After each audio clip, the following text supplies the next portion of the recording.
Hey, it's Suze, and welcome to tonight's episode of Keep the Bad Guys Away. Hey, nice to see ya. Hey, a couple crazy things happened today. Now, I went to the laundromat. See, like where I'm staying, they don't have a washer and dryer, which like totally sucks. But there's a laundromat that's really close.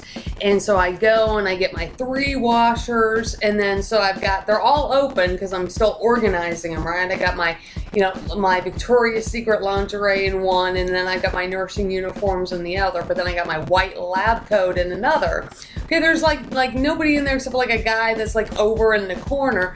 And some lady, some like older lady, she's probably like in her 60s, white lady with like curly hair. She just like comes in and she claimed to be like waiting for the clothes that were in the dryer over here. And then she comes out and she just like leans right over, just like this. She just like leans over my washer, the one that's got my white lab coat in it for work. And I'm sitting there thinking, you fat fucking goddamn old bitch, get the goddamn hell away from me. And like she's sitting there trying to talk to me, and she's talking about, oh, it's like I timed this like 6 minutes wrong. And I'm sitting there thinking, like, don't use your numerology crap with me and start talking all this kind of crazy ass spy shit. Get the fuck out of my face, bitch. Well, see, here's what I did. I just didn't talk to her.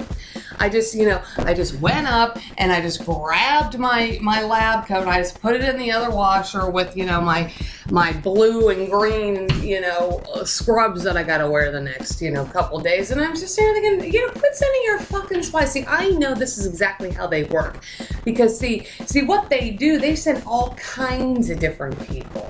I mean, she's not the first old lady spy. I mean, when I was up in Salt Lake City, and there was a Barnes & Noble that was right by where I lived. And so I walked to Barnes & Noble one day, and then some lady just comes up to me, like I'm looking at all the nooks and everything.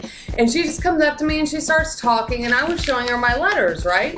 This is before I had my new agents, like Special Agent Phil Roney and Paul Burkholder, and Keith Owens and some of the other ones. But so this old lady at Barnes & Noble, she just starts talking to me, and I'm like showing her my letters, and then she just coincidentally tells me that, she used to work for the FBI. And she's like, she's looking at this, she goes, well, I know that they'll at least lose their job.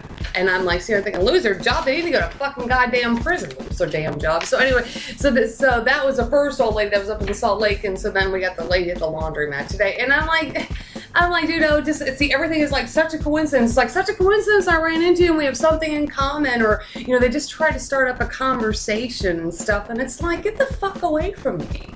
So you can tell, you'd have to actually be there, but so you can tell because they specifically, like she could have been doing anything. She could have certainly just went over and talked to the other guy who was in the laundromat.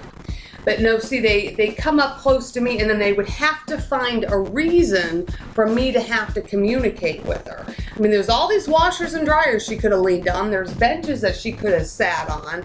But she just has to lean over the washer, like the one that I'm like trying to use. And it's just so we could start a conversation. Now, see, that's why I said, I've been dealing with this for 10 years. So I know how the undercover world works. And then keep in mind, I live next door to an undercover narcotics detective with the Dayton Police Department. So not only like did I, he taught me some stuff. It's, he had other undercover, detective friends and whatever. Joe Beecham, I think he was one of them. His wife used to go to the tanning salon I used to work at. But yes, so I said, I just know how they work. I'm like, God damn, I'm just trying to do a little laundry here. I got 50,000 things I gotta do. I'm way behind on my sales stuff because I have to worry about all this crime and all these damn spies. But I was telling you, see, I had my stun gun out and handy, and had she like really fucking come near me, that would have been the end of the old lady at the laundromat. I mean, I am dead serious, dude, And, my local PD, they know I do my laundry there because they were there, a few times ago. It's like somebody had called the police or whatever. That was back when there were like a bunch of people doing laundry. So my local PD, they know that, I go there and stuff. So I'm just thinking to myself, I can sit here and talk to a uniformed officer at any time, or like my agents, or like Deputy Joe Harkin. He's with the United States Marshal Service in San Francisco, or Marshal Charles Salina. He's up there, he's like the big marshal. He's like the sworn in big marshal for the Western District of New York. I mean, so, and they're all like uniformed people. So I don't sit here and send your damn undercover spies after me. Gives me the goddamn creeps. I did that on my cruises. They've been doing it for the last 10 years. I can't stand them. So that's what I had to fight with today. Spies at the laundromat. So, but anyway, that's today's episode of Keep the Bad Guys Away. See you next time.